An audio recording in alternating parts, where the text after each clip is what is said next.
Late na ako, ma. Papagalitan ako ni teacher. Bakit, nak? Anong oras na ba? 10 a.m. lang, ma. 10 a.m. pa lang eh. What? 10 a.m. pa lang pala. Ang aga-aga pa niyan. Mag-private plane ka na lang, nak, papuntang school para mabilis kang dumating doon. Sige na, ipapahanda ko na yung private plane. Ma, papasok na po ako sa school.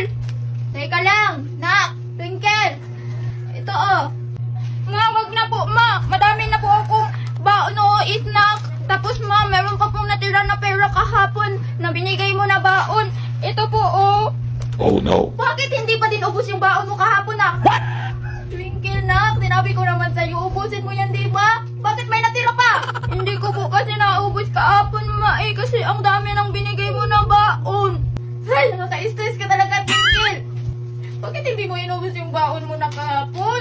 Ito oh. Ma, para saan to, ma? Ibigay mo yan sa guard.